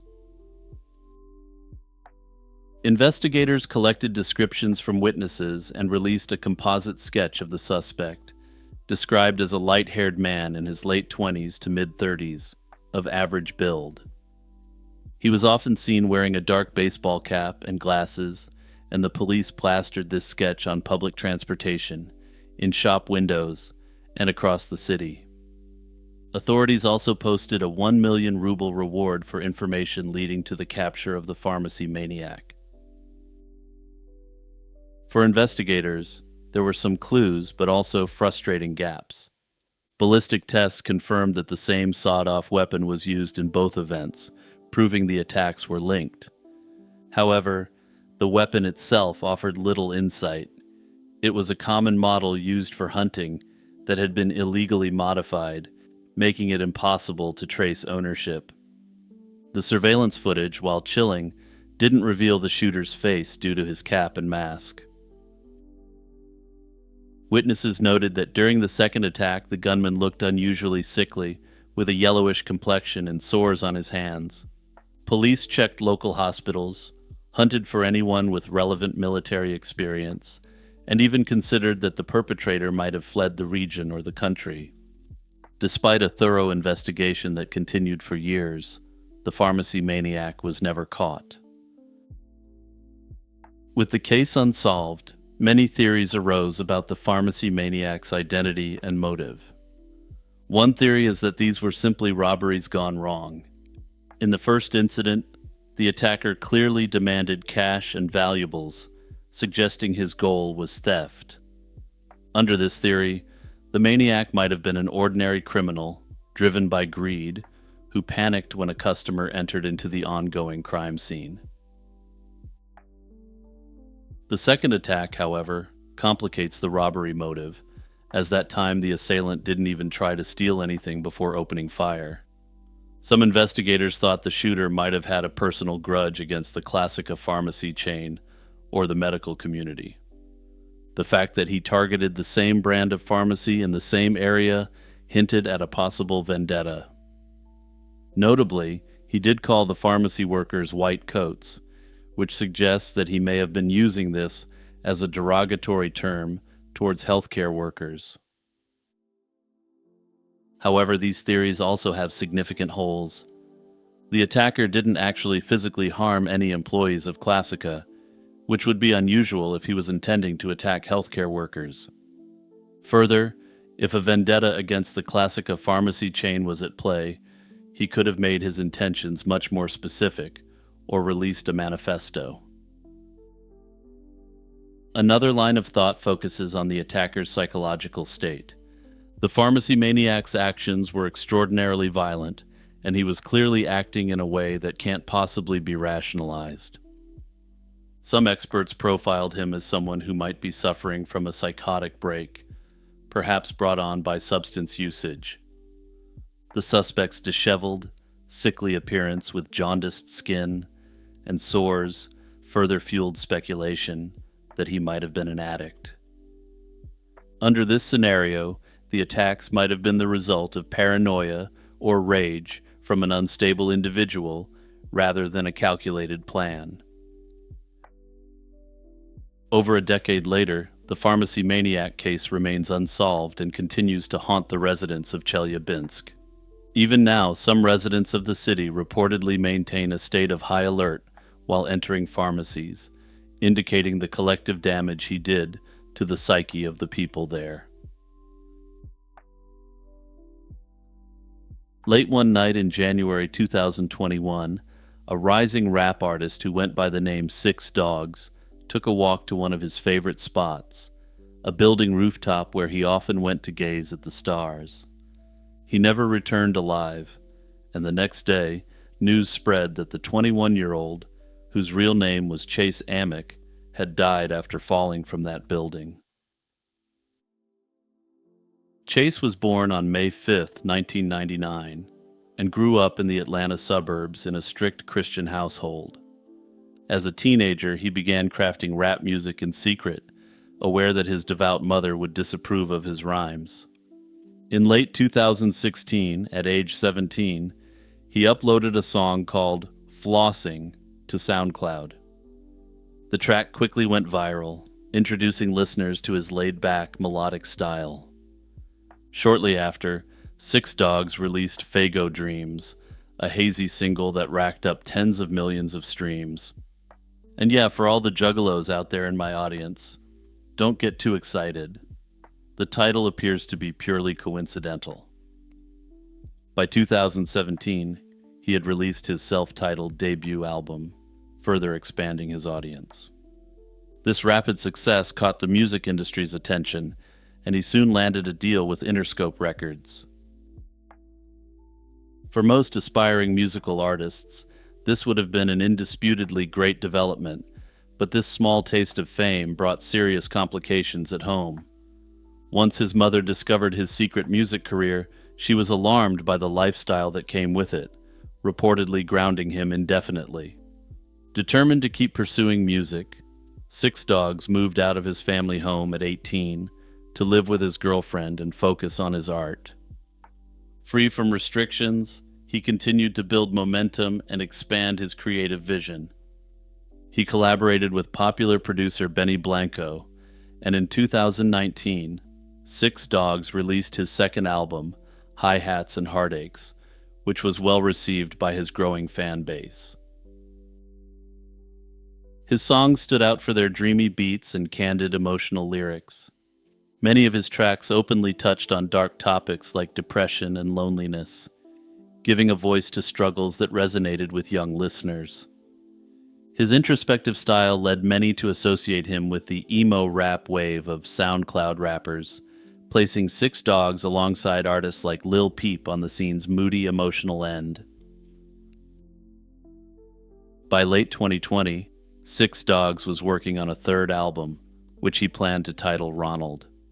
That year had been difficult for him, and in July 2020, he contracted the Big Sneeze, an illness that forced him to delay recording while he recovered. He bounced back, but in a candid tweet that November, he hinted at the mental toll the music industry was taking, urging friends in the industry to check in on each other. Still, to those around him, Six Dogs appeared optimistic about the future. He had even stated in an interview that he wasn't depressed and was excited about his new music, giving fans no obvious warning of any crisis ahead. Tragically, on January 26, 2021, Chase Amick's life came to an end. That night, he walked to a favorite lookout spot, a building in Atlanta where he often watched sunsets and stars, and fell from the rooftop, suffering fatal injuries. He was only 21 years old, and the exact circumstances of the fall remain unclear. Officially, authorities couldn't determine whether his plunge was accidental or intentional. It was known that Six Dogs had long battled quite severe mental health issues. He was open about struggling with bipolar disorder and occasional psychotic episodes that came from this. In fact, he once admitted that if he hadn't started making music during his lowest point, he might not still be here. This statement, and some of his lyrics, suggested to some fans that the fall may have been intentional. In the wake of Six Dogs' death, the hip-hop community mourned a bright young talent. Meanwhile, fans on forums and social media were trying to make sense of what happened. For many, it was frustrating that aside from a couple of brief statements on Six Dogs' Instagram confirming his passing, no details were provided about how he died. With so little information publicly available, various theories emerged. Some wondered if substances or an accidental overdose played a role, but others noted that 6 dogs had distanced himself from hard substances. Those who supported this theory argued that relapses are by far the most dangerous time to overdose on street pharmaceuticals. This is because people often take the doses they were accustomed to while they were in the midst of their battle with addiction. However, after months or years of being clean, tolerances fade in a massive way, leading to deadly results. Under this theory, it's suspected that he became disoriented while hanging out on the roof and then fell. Others argued that it was likely intentional, referring to 6 Dogs' mental health struggles and references to these thoughts in his music. Yet those close to him saw no indication that he intended to do any such thing, and many have argued that lyrics aren't a reflection of present reality. It's not hard to imagine that someone who had a difficult and stifling upbringing and dealt with serious mental health problems and addiction may have had those thoughts in the past. Ultimately, it's unlikely that the truth of the situation will ever be known. Shamanism is a spiritual practice found in many cultures across the globe, rooted in the belief that humans, nature, and the spirit world are intimately connected. Although the specific rituals and traditions of shamanism can vary greatly among different societies, a few core principles tend to be consistent. These are accepted as the existence of a spirit realm, the shaman's ability to enter altered states of consciousness, healing ability, and the role of the shaman as an intermediary between realities. Shamanic practices have been traced back thousands of years, with archaeological evidence suggesting that ritual specialists who engaged with the spirit world have existed since the Paleolithic era. The term shaman itself originates from the peoples of Siberia, where shamans were believed to communicate with spirits to heal the sick, predict the future, and influence natural events. From Siberia, the concept of the shaman traveled and took on different forms across Asia, the Americas, Europe, and parts of Africa. One reason for shamanism's spread and durability lies in its adaptability. Early hunter-gatherer societies relied heavily on their environment for survival. Scholars speculate that shamans, using their perceived ability to tap into occult knowledge, claimed to know where game would migrate and how to avoid natural disasters. As societies changed, shamanic practices were reshaped by agricultural shifts, interactions with neighboring cultures, and religious evolutions. Shamanism isn't generally a job one chooses. Instead, many communities believe the spirits themselves select the shaman. This calling can manifest through visions, dreams, or even prolonged illnesses that serve as initiation crises. In many cultures, it's thought that if the chosen individual ignores or refuses the call, further spiritual or physical affliction could result until they accept their destiny. By doing so, the future shaman demonstrates resilience and gains insights deemed vital for guiding others through suffering. Once an individual is identified as a potential shaman, they typically undergo a rigorous apprenticeship under the mentorship of an established practitioner. This training includes learning rituals, chants, myths, and medicinal uses of plants. In many regions, such as the Amazon rainforest, psychoactive substances are integral to this training. These substances are believed to facilitate contact with the spirit world and grant the shaman access to knowledge that can't be acquired through ordinary means. During apprenticeship, prospective shamans also learn methods for entering trance states without the aid of psychoactive plants. Techniques such as drumming, dancing, chanting, breathwork, fasting, and isolation are commonly employed. A defining characteristic of shamanism is the practitioner's ability to enter altered states of consciousness to interact with the spirit realm.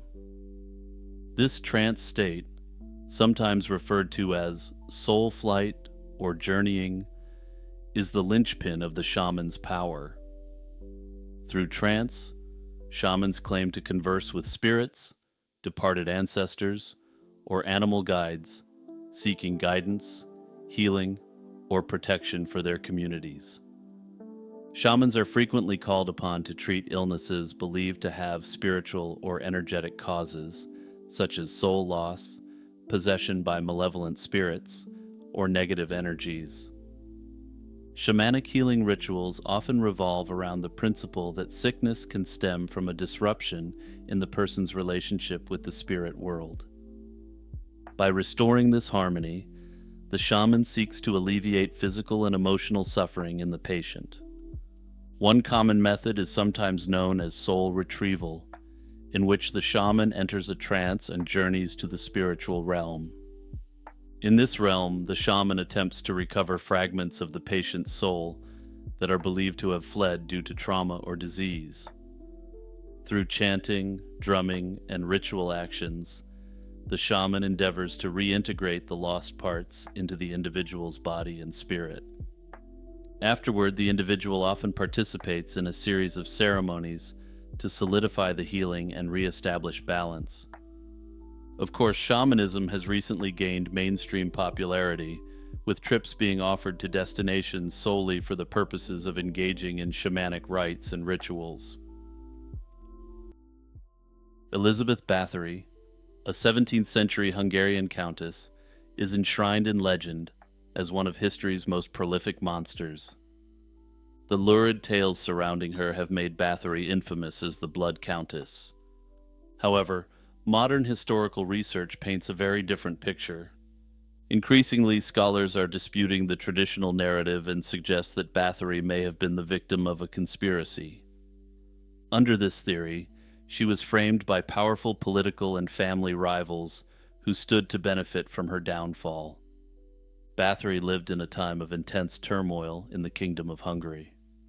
The early 1600s saw Hungary split into factions amid ongoing wars with the Ottoman Empire and the Counter-Reformation conflicts in Europe. Since the disastrous Battle of Mohacs in 1526, Hungary had effectively been divided into three parts.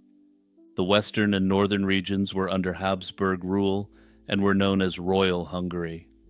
The central portion was under direct Ottoman occupation, and the eastern Principality of Transylvania, which was semi-autonomous. This meant that Hungarian politics were a high-stakes game involving the Catholic Habsburg Empire, the Protestant nobility of Transylvania, and the ever-present threat of the Ottomans. The Habsburgs were staunch Catholics intent on reimposing Catholicism, while many Hungarian nobles, including the Bathory family, were Protestant and resisted Habsburg religious control. In this climate, accusations and scandals could be weaponized to eliminate political opponents. At the time of Elizabeth Bathory's alleged crimes, her cousin György Thurzo was the Palatine of Hungary, the king's representative. King Matthias II, an Austrian Catholic Habsburg ruler, sat on the Hungarian throne. Both had vested interests in curbing the influence of powerful nobles in this unstable realm. Bathory's own nephew, Prince Gabriel Bathory, ruled Transylvania and was actively involved in Hungary's independence movement against Habsburg rule. Gabriel even eyed the Hungarian throne, a direct threat to King Matthias. As a Protestant with significant land holdings, Elizabeth Bathory was caught in the crosshairs of these power struggles. The Habsburg court had ample motive to discredit the Bathory family. Undermining Elizabeth's reputation would neutralize her political influence. Not only that, but it would also indirectly weaken her ambitious Transylvanian relatives. Indeed, contemporaneous records show that Matthias II had a very concrete incentive to move against her. The king owed Elizabeth an extremely large sum of money. Notably, after Bathory's arrest, that royal debt was conveniently cancelled. This suspicious detail suggests that eliminating Bathory was financially advantageous for the crown. Elizabeth Bathory was not an obscure figure to contemporaries. She was born into one of the most illustrious families of Central Europe. The Bathory family had been major players in Hungarian and Transylvanian history since the 13th century. Her lineage included numerous princes of Transylvania, though this was a small-time role compared to the status of her uncle. This uncle, Stephen Bathory, was the elected King of Poland and Grand Duke of Lithuania from 1576 to 1586. Raised a Calvinist Protestant, young Elizabeth received an excellent education for a woman of her time and was noted to be intelligent and strong-willed. At age 15, she married Count Ferenc Nadasdy, a member of another influential Hungarian dynasty. Nadasdy was a famed soldier celebrated for his battles against the Ottomans, earning the nickname the Black Knight of Hungary amongst his Turkish foes. Through this marriage, Elizabeth's social standing grew even higher, and the couple acquired a vast network of estates, including multiple castles, throughout Hungary. The couple controlled vast estates in Hungary, including the castle of Chaktice, which became Elizabeth's primary residence. They had several children together and lived in considerable wealth and privilege. When Ferenc Nadasdy died in 1604, Elizabeth became a widowed countess in her mid-40s, suddenly assuming sole control of the enormous combined estate. This made her one of the wealthiest landowners in Hungary. It was after her husband's death that dark rumors about Elizabeth's treatment of her servants began to spread more widely. Importantly, Bathory's status as a propertied widow also made her vulnerable. Her position was envied by other nobles, including her own kin. Indeed, there is evidence that some of Elizabeth's sons-in-law, who stood to inherit parts of her estate, were eager to control her lands and wealth. Thus, both the Habsburg authorities and elements of her extended family had something to gain from bringing Elizabeth Bathory down. The stage was set for what many historians now believe was a coordinated effort to remove the Countess and redistribute her riches under the guise of a criminal prosecution. The case against Elizabeth Bathory officially began in 1610, when complaints about the disappearance of young women in the area around Chaktice Castle could no longer be ignored. Locals whispered that peasant girls who went to work at the Countess's castle were never seen again. By late 1610, King Matthias II had ordered an investigation, which Palatine Georgi Thurzo undertook with zeal. According to the later trial records, Thurzo collected testimony from around 300 witnesses who alleged all manner of horrors. They told stories of girls being kidnapped or lured to the castle, then tortured by Bathory. Accounts spoke of beatings, burnings, and other even more ghastly tortures. When this evidence didn't prove convincing enough, these rumors grew to include even higher-born victims. Several minor noblewomen who had been entrusted to Bathory's care for etiquette training were said to have been eliminated by the Countess as well. It was this detail, that daughters of the gentry might have been among the victims, that finally prompted authorities to act decisively. On December 29, 1610, Thurzo raided Elizabeth's castle and arrested her along with 4 of her servants, who were alleged accomplices. A letter by Thurzo claims that upon arriving, he caught her red-handed, with her prey in the castle. In truth, however, this dramatic account appears to have been an embellishment for effect. Contemporary evidence indicates Bathory was actually having dinner when Thurzo arrived, not in the midst of torturing anyone. The quote-unquote prey girl found alive in the castle recovered from whatever had happened to her and never testified about any violations. Bathory herself was never given a trial, an extraordinary violation of the usual legal process, considering her rank. Thurzo and Bathory's relatives quickly agreed that she would be kept under house arrest, avoiding the spectacle of a public trial that could tarnish the noble family names. This also conveniently prevented Elizabeth from speaking in her own defense before any court. In early January 1611, two judicial proceedings were held to prosecute Bathory's servants. The servants, two older women, Dorothea Sentes and Ilona Yo, a younger woman, Katerina Benica, and a teenaged boy, Janos Uvari, were accused of being accomplices. Under torture themselves, these servants confessed to participating in the slayings of dozens of girls at Bathory's behest. The court found them guilty, and 3 were executed in a particularly brutal fashion. The 4th servant, Katerina, was spared execution and given life imprisonment, as the court believed she had been coerced by the others. Notably, I find this logic a little bit unusual.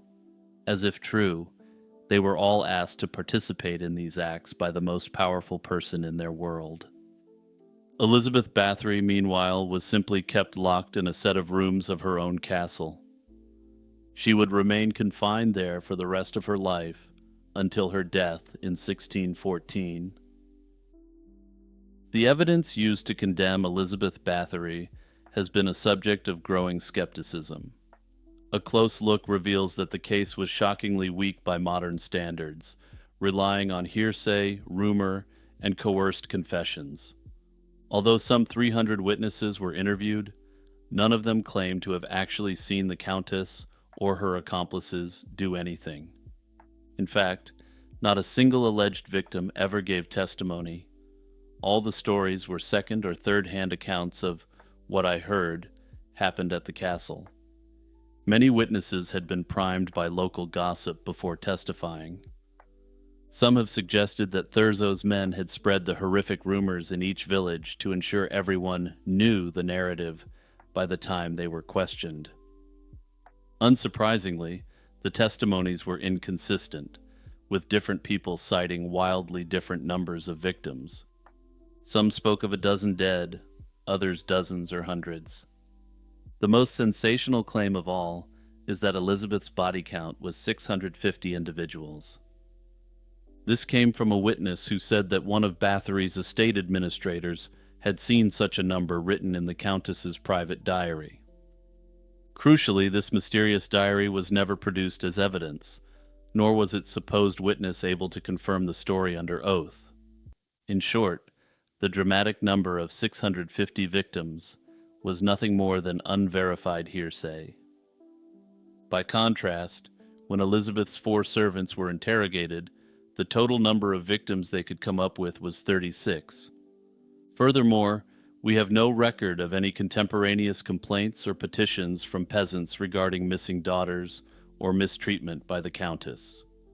In that era, it was common for villagers to send written complaints to the authorities even for minor offenses, so the absence of a paper trail alleging true evil is noteworthy.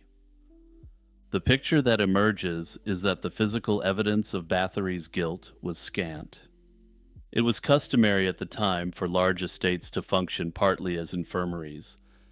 As a large landlord, Bathory was responsible for providing medical care to servants and tenants. Some of the quote-unquote torture described by witnesses may have actually been misunderstood accounts of primitive medical treatments like cauterization or bleeding sick patients. These procedures were gruesome by our standards, but were legitimate remedies for serious illness in the 17th century. It is easy to see how a superstitious witness, primed by terrifying rumors, might mistake a medical intervention on a dying plague victim for an act of torture. Ever since the 1980s, historians have revisited the Elizabeth Bathory case and cast doubt on the traditional accounts. What they have uncovered strongly suggests that Bathory was not a vampiric monster, but rather the target of a deliberate character assassination. As noted, King Matthias had obvious financial and political motives to remove Bathory, and he entrusted the task to Georgi Thurzo, who also stood to gain. The cooperation of Elizabeth's kin in her prosecution further hints at familial betrayal. Her two sons-in-law helped Thurzo quietly imprison her, likely angling to claim parts of her estate for themselves. Indeed, after Elizabeth was safely locked away, an agreement was reached to divide her vast lands among her family, ensuring the Habsburg crown couldn't seize everything. However, the Habsburgs did seize portions of the land and did succeed in breaking up the vast estates into smaller, easier controlled estates. Further, the Habsburgs drastically increased the land holdings of the Catholic nobility in Hungary and Transylvania to the detriment of the Protestant nobility. But let's get back to Elizabeth Bathory and discuss the most lurid claim against her. The most famous aspect of her story suggests that she preferred to bathe in the blood of virgins for the purpose of preserving her youth. This detail was first popularized in the 18th century by Jesuit writers over a century after Bathory's death as a sensational morality tale during the Counter-Reformation. Those later retellings were part of a broader effort to portray Protestant nobles as depraved, which further indicates how Bathory's story was co-opted for propaganda. Further, it was co-opted amongst those who believed that women shouldn't hold power in their own right, with the implication that Bathory resorted to sick acts to satisfy her vanity. In other words, the bloodbath legend is almost certainly fiction grafted onto her name long after she could defend herself. Notably, despite the extremely lurid accusations made against Bathory by Habsburg officials and in the trials of her accomplices, this detail was never even hinted at. Had there been any inkling of potential vampiric involvement, it stands to reason that the authorities would have brought this up in the trials. Today, the academic consensus is that Elizabeth Bathory's evil reputation far exceeds the probable reality of her life. While she may have been a harsh ruler, perhaps even guilty of inflicting punishment or cruelty on some servants, there's no reliable evidence for the most disturbing accusations against her.